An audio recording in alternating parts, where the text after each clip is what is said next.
What's up, everybody? Welcome back to another episode of the Lights Out podcast. I'm your host, Josh. As always, I've got my brother and producer, Joel, here in the studio with me. And man, oh man, do we have an episode for you today.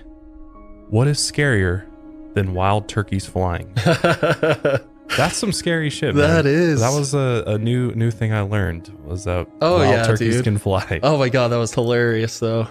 But what's scarier than wild turkeys flying is the Mothman. And that is what we are diving into today. Legendary cryptid, lots of creepy stories about this one. And a lot of people do believe the Mothman really exists or did exist at one time. So that is what we're going to be getting into in today's episode. Now, before we get into all that, there's a few things I wanted to mention. First of all, I wanted to mention that I have my very own CBD wellness brand. And the reason I'm just talking about this now is because we actually launched about 2 weeks ago. It's called Higher Love Wellness. And we wanted to, kind of slow roll it out. We talked about it on some of our other shows, which if you didn't know, I'm on another show called Mile Higher Podcast. So maybe you're somebody who has just binged all of Lights Out and you're like, Josh, I need more. Then you need to go check out Mile Higher Podcast because we do actually cover a lot of true crime, paranormal on there. Definitely. As well as like some conspiracy stuff on there. We've got tons of UFO aliens stuff that we cover on that show as well. So if you're bored, you run out of stuff on Lights Out, definitely check out Mile Higher. Now back to Higher Love Wellness.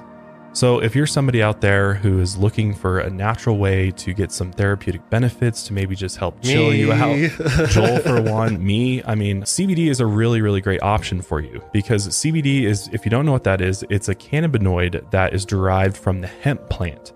And what's cool about it is that it has a lot of these benefits that can help with anxiety, can help you with sleep, can help you with pain relief. It can help you with a number of different things. I mean, CBD is really just an awesome compound, really. I mean, it really can help you in all sorts of ways. But what's cool about it and what makes it different from weed or marijuana is that it does not have the THC part in there that gets you high. Right, the psychoactive chemical effect. Exactly. Yeah. So you get all of those therapeutic benefits without the high. And best of all, it's legal in all 50 U.S. states. And my website, higherlovewellness.com, we offer a variety of different products for you to check out. We've got CBD oil. So if you like to, it's like tincture. So if you can take it under the tongue directly, you can put it in a drink. We also have gummies. So if you like edibles, we'd also have really, really good gummies. Which are delicious, by the way. Thank you. They literally taste like Sour Patch Kids. They are. They taste like candy, very low sugar, all natural, vegan as well. Really, really good stuff. We also have vape cartridges. So if you like to vape CBD, that's actually what I've got right here. Yes. Really, really good stuff. This is actually Blueberry OG. And I got to say, guys, like as a CBD user for a long time, I actually am starting to prefer CBD over THC and marijuana in a lot of ways, especially when it comes to working, because you can vape this all day at work, keep yourself chilled out, keep your overall self calm is really the best way to put it. Is it really just calms your body. Oh yeah. And lowers that anxiety. And what it does is it works with your endocannabinoid system, which helps maintain your body's homeostasis. Nice. And it just helps keep everything mellow. Oh yeah. It's all natural. CBD, it's all natural. I'm bringing my body nothing but good stuff. And what's cool, guys, is that this was something, a passion company and brand that I've wanted to do for a long time, is that we live in Colorado. I don't know if we've ever even said that on the show. I'm pretty sure we have said we're in Colorado. But yeah, we have. All of our products, all the CBD that's extracted from the hemp plant is all grown, all produced, all manufactured right here in Colorado. Little farm just north of Denver. I mean, this is some of the best quality stuff that's out there. There's a lot of trash CBD out there. I'm not gonna lie. Definitely. I've had some trash CBD before. They offer CBD everywhere. But if you want really good shit that's going to actually help you, it's going to taste good, it's just going to be miles above the rest. Definitely check out Higher Love Wellness. We've also got stuff we have a pain relief salve. We have some other products on there as well that really, really can help you in all forms. And I must say, I love the logo. I love the design. This thing looks so cool. Thank you, man. Yeah, it was a long time in the making, and I'm so happy to finally announce it here on Lights Out. So if you're somebody who's maybe had, tried CBD before, or you're an active CBD user, or you've never tried it before, definitely want to check us out. Oh yeah, I gotta mention, because I know there's people out there that love to dab. If you love to dab or use concentrates, cannabis concentrates, then you definitely need to try our CBD wax. This stuff is amazing. It's the most effective way to consume CBD. Immediate effects you will feel. You will feel an immediate sense of calmness come over you after you dab some CBD wax. So I'll stop talking because we got to get into the Mothman. But definitely, guys, if you want to try out some CBD, check out higherlevelwellness.com, and I promise you won't be disappointed. And lastly, before we get into the episode, this episode of the Lights Out podcast is brought to you by American Giant, PlushCare, and Bartleby Learn. So let's go ahead and dive into the very, very interesting and quite spooky story of the Mothman. So on November 12th, 1966, 5 men were digging graves in a cemetery outside Clendenin, West Virginia, when all of a sudden they saw what looked like a man flying in the sky. Now, this man was completely brown with huge wings. And at first, they're like, doesn't really look like a man. And this thing swooped down close to the ground, and then it flew over a few patches of trees before it disappeared. So, to break that down, we're talking about a humanoid type creature. It had 2 legs, 2 arms that were actually wings, and some red, scary eyes. Now, the next sighting of this mysterious flying creature happened just a few days later. 2 young married couples were driving down a dark country road near the West Virginia Ordnance Works, also called the TNT area, in Mason County, West Virginia. The TNT area is 3,655 acres of woods, farmland, and wetlands. And during World War II, it was actually used as industrial land. And there was still an abandoned explosive factory on the site, along with explosives stored in underground bunkers, hence the name. Near this site is a long, straight road that local teens used as a drag strip. And on November 15, 1966, Roger Scarberry was driving along this road with his wife, Linda, and their friends Steve and Mary Millette around midnight. And as they drove past the power plant, Linda and Mary saw something standing on the side of the road. So Roger slowed the car down in order to get a better look. And that's when they saw this huge man-like creature, about 6 or 7 feet tall, with giant wings folded on its back. But they didn't see any arms or even a head. In the car's headlights, they saw 2 glowing red eyes, and it didn't seem to like the light, and it started to move awkwardly away. The clumsy movement was somehow more terrifying and caused Roger to slam on the gas. And as they took off, at first they thought they were safe, but then the glowing eyes appeared in front of them in the road, and they were at least 2 inches wide and about 6 inches apart. It then lifted off the ground and zoomed over the top of the car. The wings were even bigger than they had thought. They estimated that it had at least a 10-foot wingspan. So think about this for a minute. Can you imagine driving in your car and honestly having anything unidentifiable fly over you, but to have a fuzzy man-like creature with a 10 feet wingspan with red glowing eyes? What is that? You brought this up before the show. It kind of reminded you of Jeepers Creepers. Oh, yeah. And I can't get the song out of my head. I know, right? Jeepers When you brought that up, I was Where'd you get those eyes? I was going to say that was a good comparison, because talk about a creepy movie. That movie's scary as fuck. It really is. That's a great comparison. So imagine having that type of experience. And again, this is late at night. Mm-hmm. You got this fuzzy flying creature, glowing eyes flying around over you. Definitely would have been scared. So Roger ended up flooring it and ended up getting his car up to 100 miles an hour. But this creature kept right up with them, and it was flying right behind them, zooming through the air without even flapping its wings. And that's when they heard a loud metallic screeching noise, almost like a record being played at a really fast speed. And when they finally made it into town, the creature was nowhere to be found. Linda was in the passenger seat and happened to get a very good look at the flying creature. And she was hysterical at this point and wanted to go straight to the police station. But the others knew that no one at the police station would ever believe them. And before they told anyone else, they had to be sure of what they had seen. So together, they decided to drive back toward the TNT area to see if that creature was still in the area. So they drove along a dark country road, and when they reached the power plant, Roger slowed down and stopped the car. And that's when they spotted it again in a field near the old National Guard Armory buildings. And once again, they heard this metallic screeching noise. And this time it was so loud, it was literally causing physical pain in their ears. And this time, before they could drive away, the creature lifted straight into the air and landed right in front of them, extending its massive wings. And this was the best look they had gotten of it thus far. And they said that it was even larger than they had thought before. So Roger turned on the headlights in order to get an even better look. And I'm assuming he probably turned on the brights at this point, because I'd be like, what the, I'd want to really light this thing up to really see what it was. Because I'm sure, like, at the same time, you're like, are my eyes playing tricks on me? Like, sometimes in the dark, things can kind of... Yeah, true. Ordinary things might start seeming like, more mythical. Definitely. At that point. So could have been some cattle crossing the road as well. Or flying cattle. Some flying cattle. All right, never mind. Cattle with wings. Right. Or like, an owl or something, or just like a big bird. Something like that. Yeah, good point. So it makes sense that you'd want to light it up to see what it really was.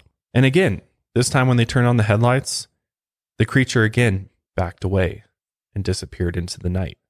And it became very clear to them that whatever this thing was, it did not like the light. So again, they drove back into town, and this time they're all extremely freaked out because this thing just landed right in front of them.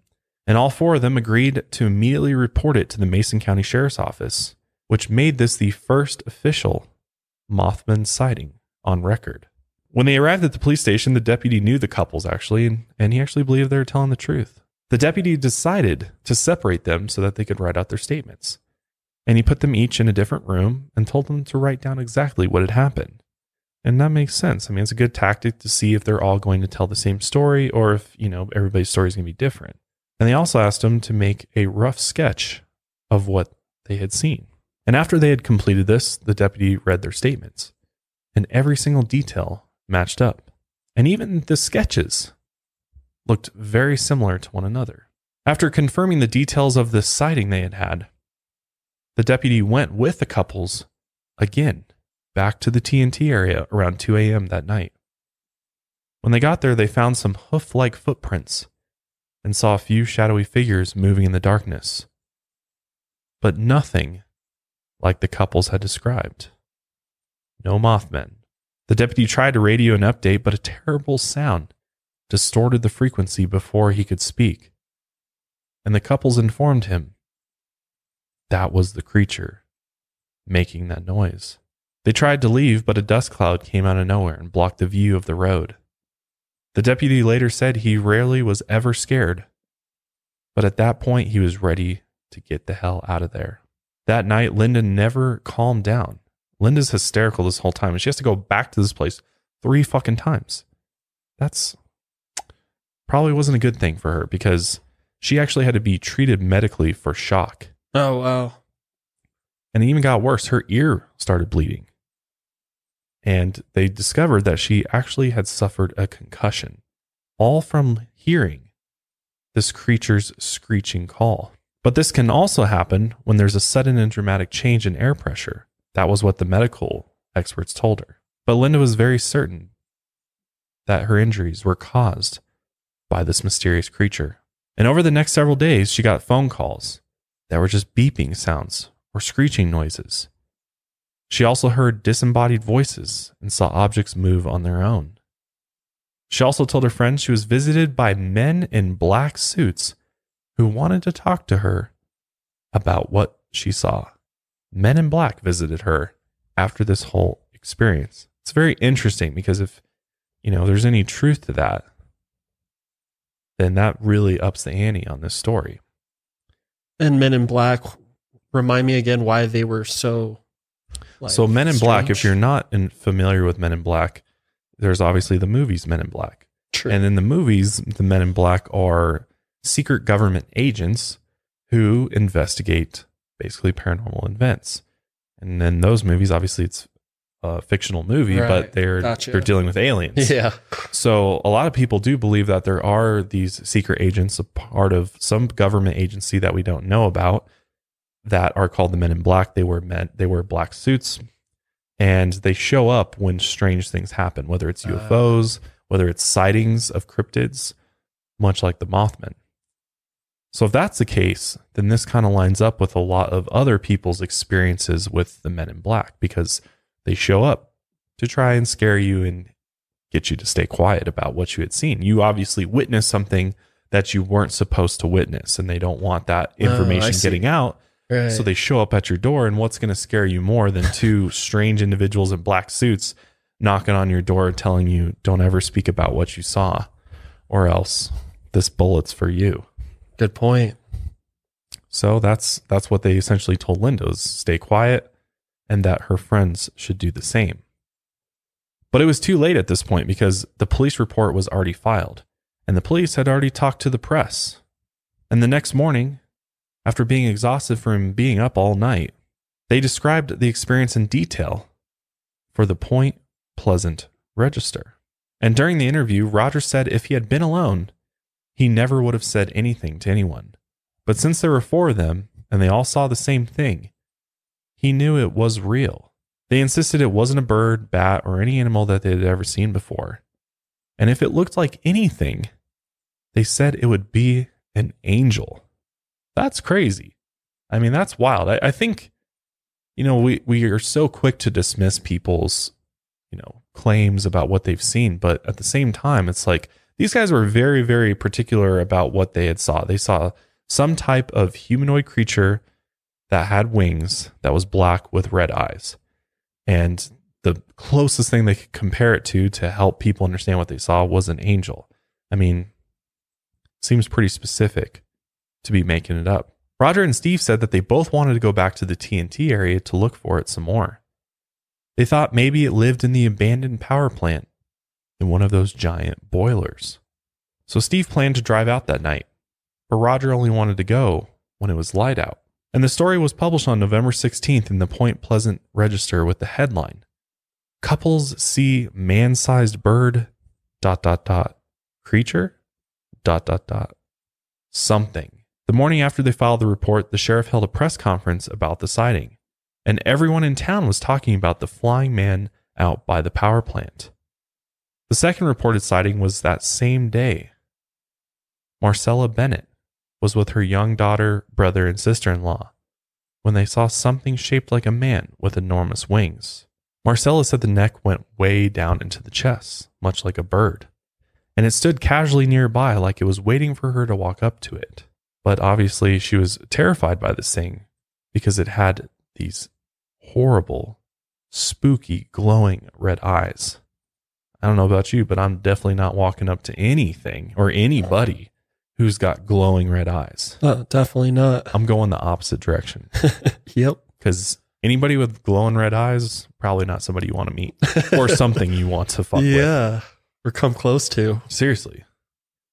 So after this sighting, she had anxiety, paranoia, and even terrifying nightmares.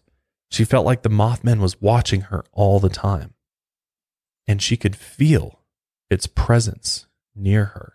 There were at least 8 more sightings in the area over the next 3 days, and soon national media outlets picked up the story, and people across the country were trying to figure out the mystery from the small town of Point Pleasant, West Virginia. And the sightings continued, with over 100 reported over the next 13 months, and many more people saw it, but were too afraid to come forward. 100 reported sightings is a lot of sightings, and in a 13-month period in a certain area, I think there's some validity to that. The newspapers kept writing stories about the sightings, and even came up with multiple nicknames.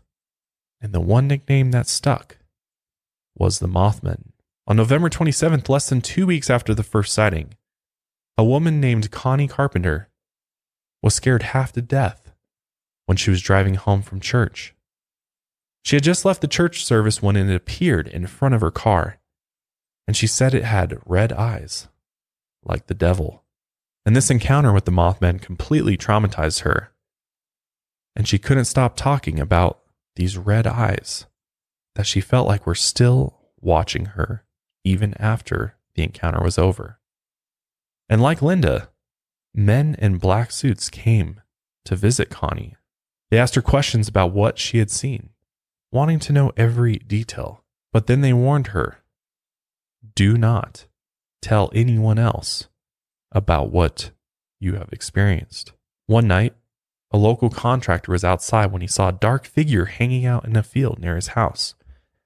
So he got his flashlight and headed out to see what it was.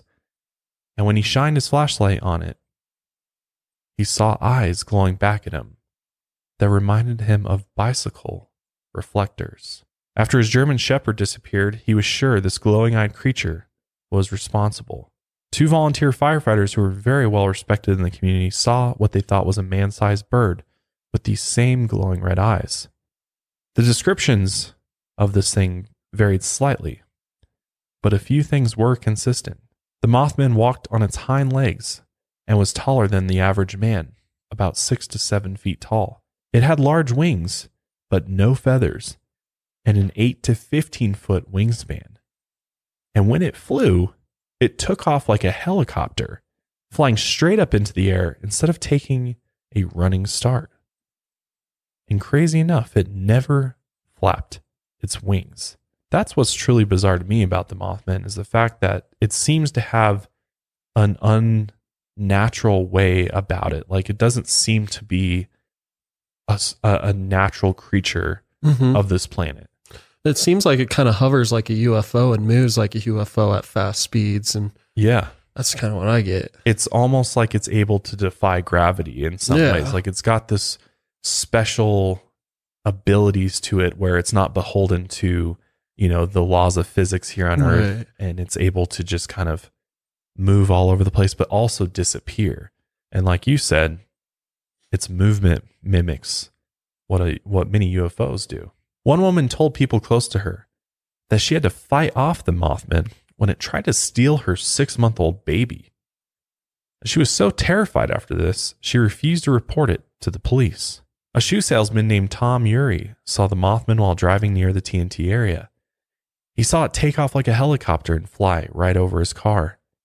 And then it started circling in the sky like a vulture waiting for its prey to die. Tom kept driving, and the Mothman kept up with him, even at 75 miles per hour. And the most terrifying part of the sighting was that Tom was driving a convertible, and he kept thinking that this creature would bust right through his top and pull him out with its giant claws. And despite all of these sightings that kept happening, the police weren't doing anything. So groups of locals, up to 1,000 people, started going out at night in order to hunt for this mysterious Mothman. Everyone in the area either saw it firsthand or knew someone who did. And there was no doubt to anyone that the Mothman was very real. Most people who looked into the glowing red eyes suffered some sort of side effect afterwards. Some witnesses experienced eye burn after looking at it. Their eyes were dry, red, and swollen, and they felt like sandpaper and just watered nonstop. What's also crazy, though, is that people all over town started experiencing strange paranormal events. Some people experienced lost time. Again, much like an encounter with a UFO. A young couple was in their car when they saw a hovering blue ball of light outside. And they watched it for a few seconds, but when it disappeared, they realized they had been watching it for 2 hours. Others got the same strange phone calls that kept happening to Linda. They would answer these calls only to hear beeping and screeching noises. And sometimes the calls were interrupted by static or just disconnected altogether without warning. And the static interrupted TV signals and even police radios. Interesting. This thing is so powerful that it can affect radio frequency and its surroundings, which another thing of UFO activity. Yep. And not only that, there's just a straight up increase in UFO sightings during this time. Cars broke down randomly with no explanation why. And everybody was on edge. As you can imagine, I mean, this is pretty scary to think about. Those who saw the Mothman felt confusion and fear that could even last for months at a time. People started to get premonitions that something awful was coming, and they felt this overwhelming sense of impending doom, especially right after a Mothman sighting. In early December 1967, the strange feeling that something bad was coming got worse. And more people were starting to have that feeling of impending doom. Several people saw the Mothman flying one day, hovering over the Silver Bridge, which connects West Virginia and Ohio and bridges the Ohio River. During rush hour on Friday, December 15, 1967, the bridge was even more backed up than usual. The traffic lights in Point Pleasant were malfunctioning all day and caused delays and slow-moving traffic around the bridge. And before 5 o'clock, the bridge started to shake. There were dozens of vehicles crossing nonstop, mostly truck drivers and people heading home after a long week, or just kicking off the weekend with Christmas shopping. Some noticed strong vibrations and heard loud creaking sounds while driving across. And weeks before, drivers had reported feeling unsafe when stopped on the bridge, because when standing still, they could feel it wave back and forth in the air. But just after 5 o'clock, the shaking got worse, and a young pregnant woman named Charlene Wood made the split-second decision to put her car into reverse and try to back up. The shaking became so violent that Charlene's car stalled before she was able to make it off the bridge. And then that's when she heard a sharp blast, almost like the sound of a shotgun. And within 1 minute, the entire bridge crumbled in front of her eyes. The drop-off was only about 4 feet in front of her car, literally shattering into a million pieces this bridge. Of the 37 vehicles on the bridge that day, 31 dropped into the freezing water, carrying 64 people, and 46 people died, and another 9 were seriously injured. 90% of this bridge fell 104 feet into the river, and some of the victims' bodies weren't recovered for weeks or months.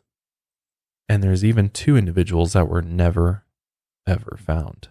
And this is actually the deadliest bridge disaster in U.S. history. And the official cause was an undetectable crack, only 3 millimeters deep. If that isn't crazy, then I don't know what is.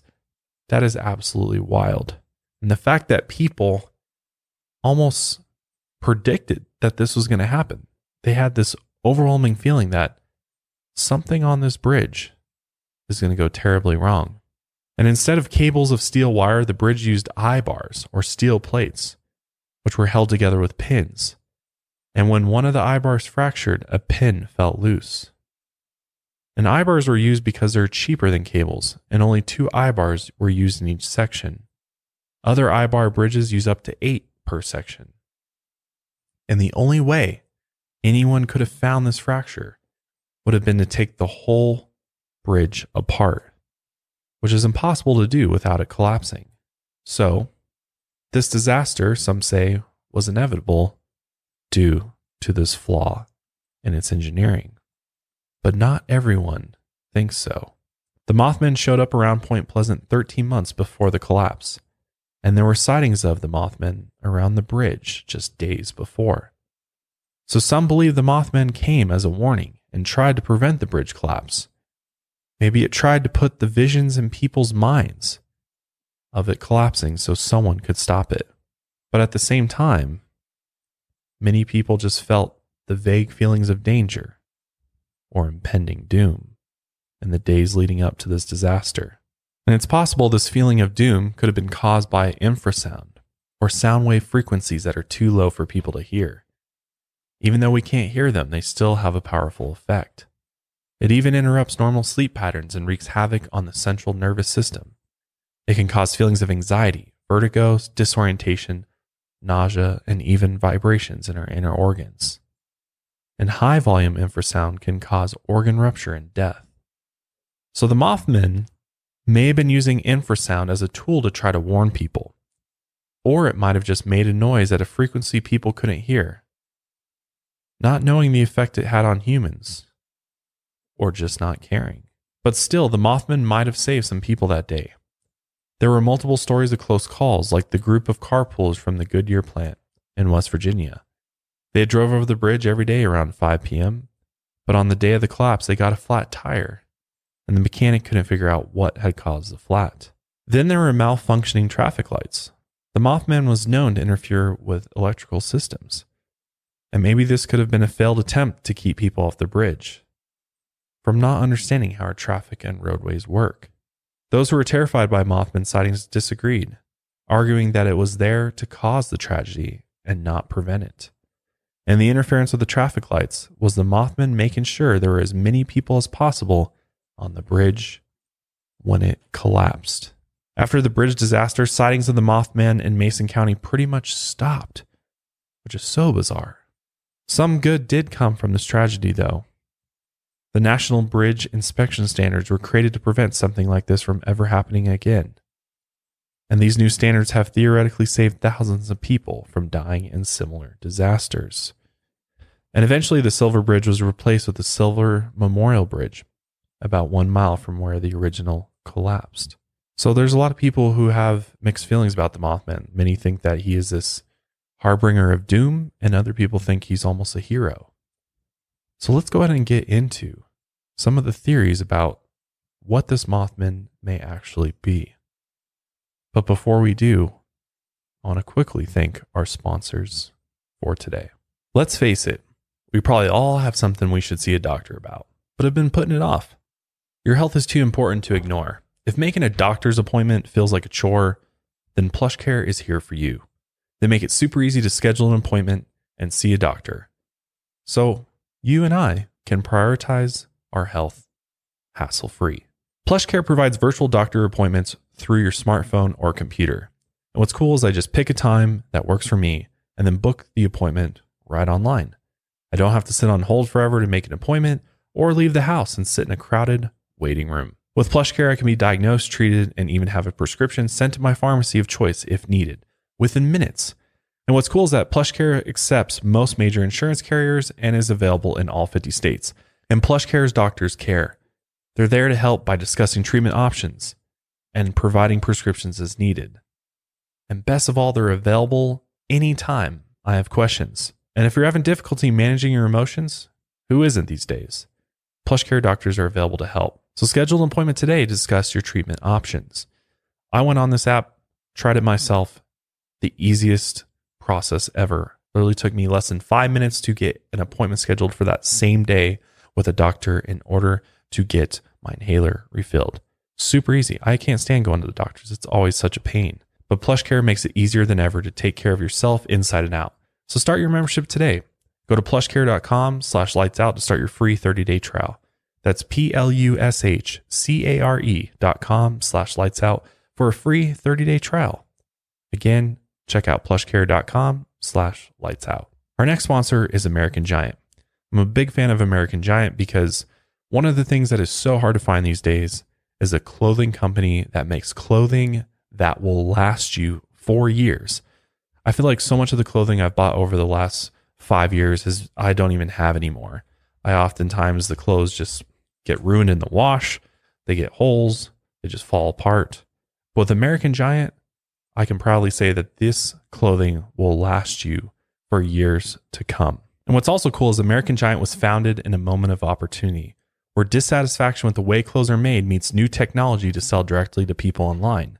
Mega corporations churn out cheap clothing and prioritize profits, leaving working people behind, hollowing out communities and filling up junkyards.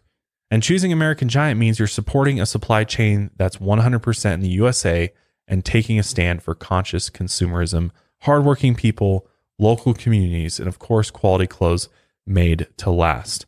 I got one of their zip-up hoodies, and I got to say, it is the warmest zip-up hoodie. I don't even know if you can really call it a hoodie. It's really a jacket. Like, it's literally my winter jacket. That's how warm and thick this is.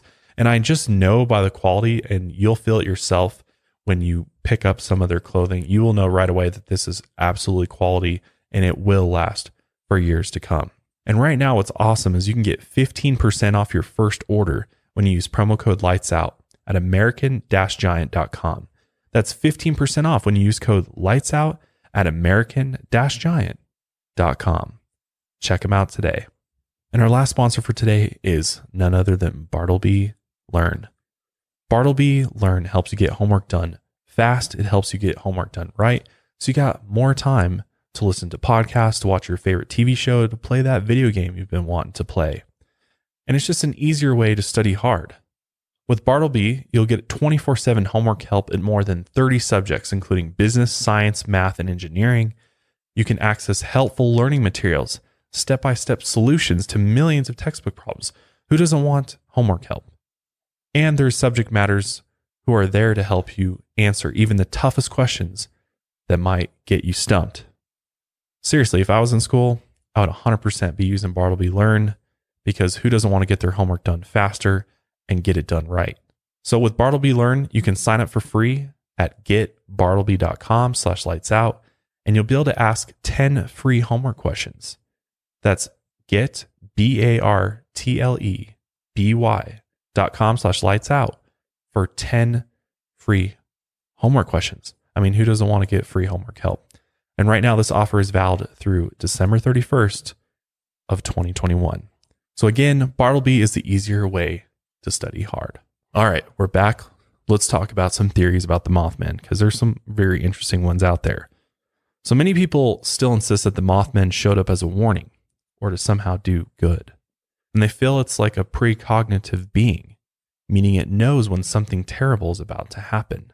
Some have theorized that the Mothman is an interdimensional being from some other plane of existence, and it crosses into our dimension either as a warning or in order to cause chaos, which kind of makes sense. I mean, I think we've talked about this before with UFOs and aliens, but this idea, we all know that there's multiple dimensions to things. I mean, our universe and just our very reality is made up by all these planes of existence.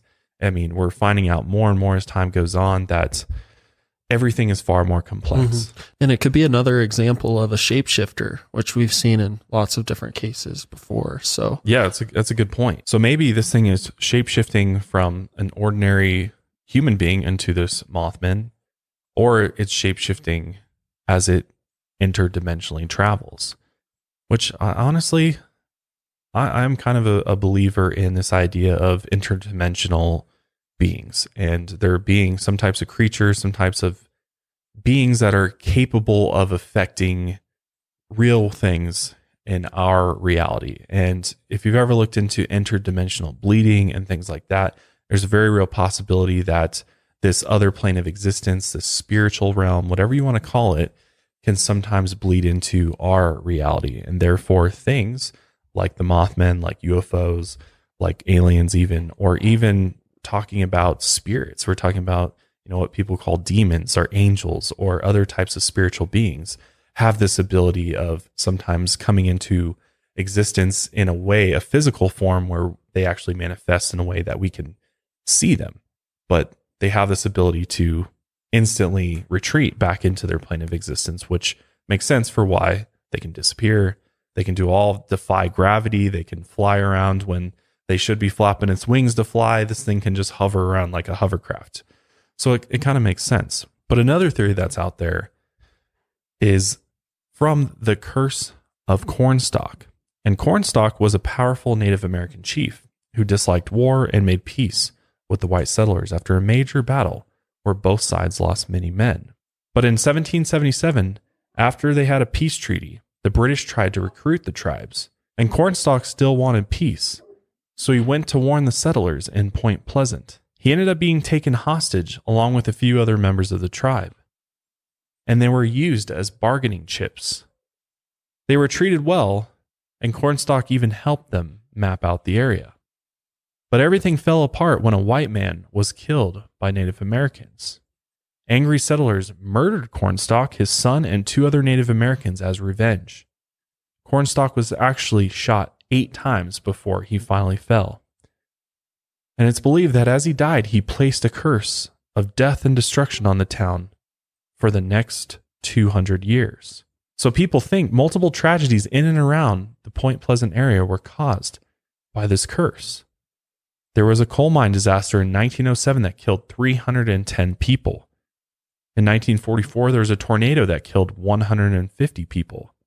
And then, of course, there's the collapse of the Silver Bridge.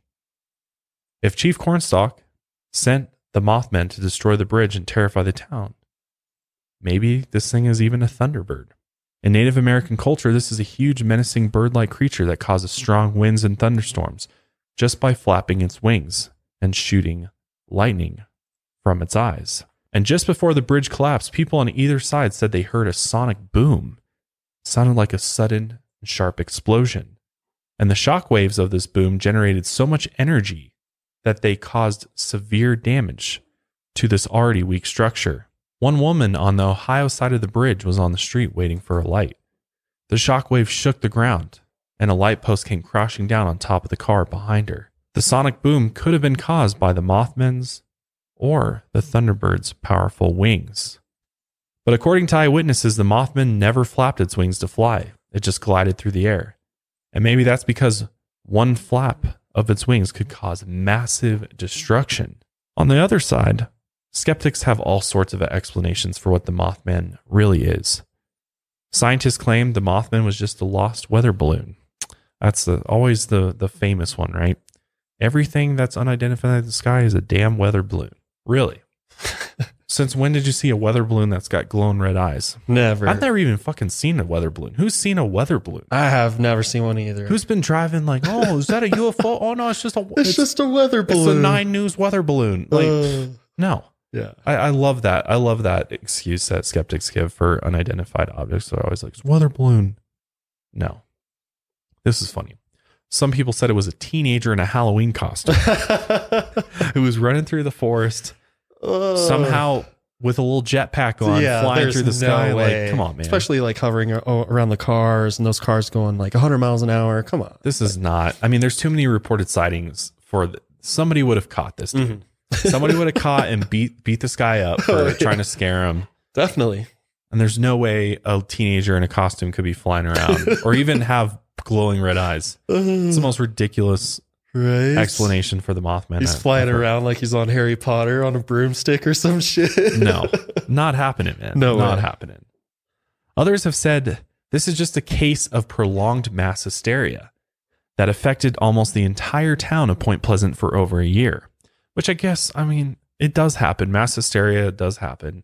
It is possible that somebody thought they saw the Mothman and then all of a sudden everybody else thinks they saw the Mothman because one person did. I mean, it does happen. So it is a logical explanation.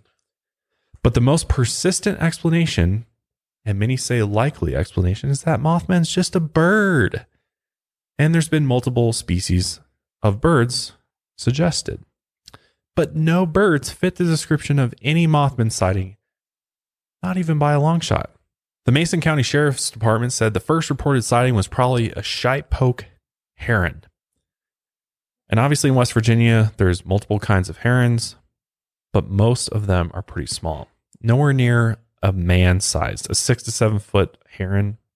I don't think so. The tallest is the great blue heron, and those are only about 4 feet tall and are mostly gray and white with long extended necks. A West Virginia University professor and wildlife biologist said it could be a sandhill crane, which can be about 3 or 4 feet tall. And the professor believed the crane's red forehead was the red eyes of the Mothman. He said if someone had never seen this bird before, they might think it was a flying man. Let's look at this sandhill crane for a second, okay? Sandhill crane. Really? This is the Mothman, huh? There's no way. No.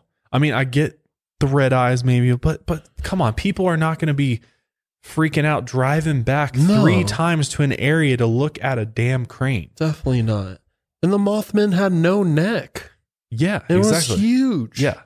I mean, the details of this from multiple eyewitnesses say this thing was 6 to 7 feet tall, big black wings, nothing like a heron or a crane or any type of bird. I just don't, I don't get it. I mean, obviously there's people can always try to make some sort of rational explanation for this, and I guess you could say a bird, but I don't think anybody's getting scared of a bird. No way. Whether it's at night or the day, and this thing definitely doesn't have glowing red eyes. Even the largest bird in North America, the whooping crane, is at very most about 5 feet tall, and none of these birds have glowing red eyes. Some people have suggested that the Mothman could have been a barred owl. The species has large eyes that reflect as much light as possible for better night vision. But even the largest barred owls aren't even 2 feet tall. Again, what if there was a big ass bird 6 to 7 feet tall, I think we would have discovered it by now. I think we would know. I think biologists would be like, yeah, it was that bird. It was the moth bird. Right. No, it just does not seem likely that it was a bird. Plus, the people of Point Pleasant weren't from a big city. It was a rural area with lots of wildlife and wooded areas. They'd, of course, be familiar with all the wildlife in their area, having lived there for a very long time. And they would know what it would sound like. And this thing had screeching noises. It had paranormal abilities that no natural creature could ever do. So if it was a bird of some sort, it'd have to be some sort of mutant bird that grew to this freakishly large size and developed some pretty strange features. So going back to the TNT area at this old munitions plant, they may have illegally dumped chemicals into the surrounding wetlands. And in the 1970s, the whole area was deemed an environmental disaster by scientists, and it was so bad that the EPA had to come in for a large-scale cleanup. These chemicals were dumped in the 1940s, and it had decades in order to mutate the wildlife in the area.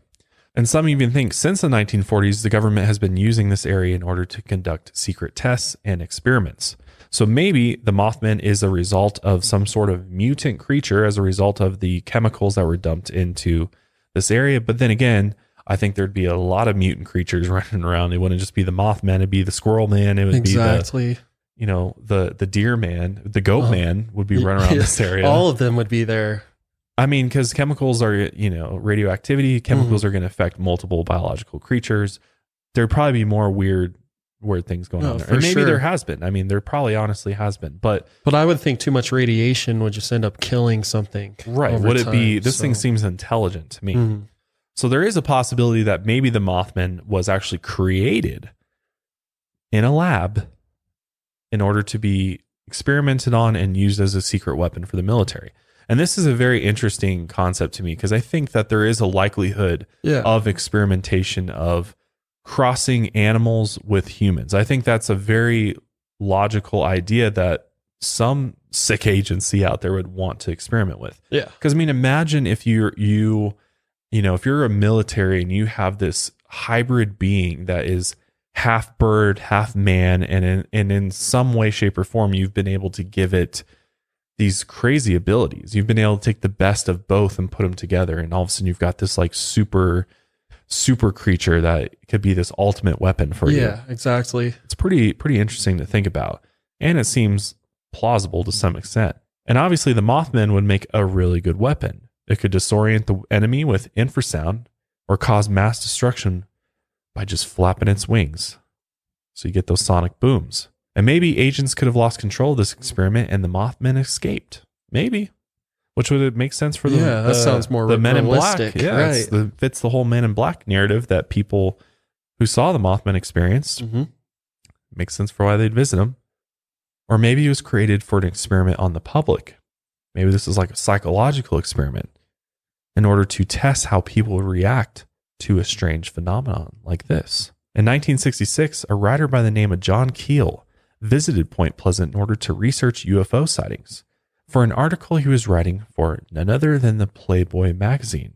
Who knew Playboy magazine had paranormal articles in it? That's a new one to me. I had no idea about that. Yeah, me neither. Interesting. Yeah. I guess it caters to men, huh? I guess so. A little bit of everything in there. Yeah, exactly. Got your UFOs, got your ladies in there. Guess that probably sold real well. Oh, yeah. But there were dozens of UFO sightings all along the Ohio River that year. And what he found out was even more fascinating. Every person in Point Pleasant had either seen the Mothman or knew someone who did. He interviewed tons of witnesses about their firsthand experiences and investigated the possible connection to the Silver Bridge collapse with Mary Heyer, a journalist who worked for the Ohio newspaper. And Mary actually said she was visited multiple times by the men in black and that they threatened her and told her to stop poking around the town and to stop talking to other witnesses. And this just made Mary look even harder, as she knew there was something going on.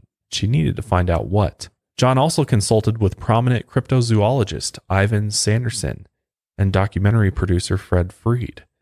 And one by one, these professionals who helped John research and told the story of Mothman started to mysteriously die. Mary died of a short illness on February 15, 1970, and she was only 54. And John wrote that they had a lot of strange experiences together during the investigations that they never told anyone about. Apparently, up until her death, the men in black continued to show up and threaten her. Ivan was diagnosed with cancer and died shortly after on February 19, 1973, and he was only 62 years old. Fred and John were planning a project together about the strange occurrences in the Mothman area when he died of a sudden heart attack in March 1974. He was only 53. And if the Mothman or some other force was trying to kill off the researchers to keep them quiet, it didn't work. Because John's book, The Mothman Prophecies, was published in 1975 and really put the Mothman on the map. And he hypothesized that the earth is filled with windows or portals to other dimensions or other worlds, and beings can cross into our world through these windows. And this theory has also been used to explain why people sometimes go missing without a trace. Their bodies are never found because they accidentally fell through one of these windows into another world. Which this reminds me of the whole Missing 411 series and the phenomenon surrounding people disappearing in national parks, which we'll have to do an episode about that on We here. should. Because it's really, really strange that there's all these disappearances in national parks and they're never found. I mean, they do huge search and rescue missions and bodies are never found. Yeah. No traces. And you think animals or nothing, no trace of them. It's like they disappeared into thin air. So that's really super interesting interesting. Yeah. So it really kind of, validates this idea of interdimensional portals or windows that you could fall through into other dimensions or other worlds. So this means that the same thing could happen to a creature like the Mothman. Maybe it fell into our world accidentally and either decided to keep visiting or got trapped here. Or maybe intelligent beings like the Mothman can come through the windows for entertainment. And all of this chaos, maybe it was just the Mothman having fun and fucking with us. If people knew about portals to other worlds, we'd probably end up using them for entertainment too. Or some sort of extreme sport. Or ultimate adrenaline rush. Kind of sounds fun to me, but super scary at the same time. Because what if you can't get back? Right. What if you fall into another dimension, another world, and that's it? It reminds me of the Insidious movies again. I'm getting off track, but goddamn. Dude, that just reminded me. God. They have to come back to the light or else they're lost forever. Maybe it's like that, though. Could be, man. The Men in Black may have been created to keep this secret, prevent people from misusing these portals, and clean up after any otherworldly creatures that come through. And if the area around Point Pleasant has a portal, it would explain why so many strange things have happened there. These portals would also explain why there are sightings of Mothmen and cryptids all over the world, but we're never able to find them and trap them. And over the years, creatures that fit the description of Mothmen have been given other names.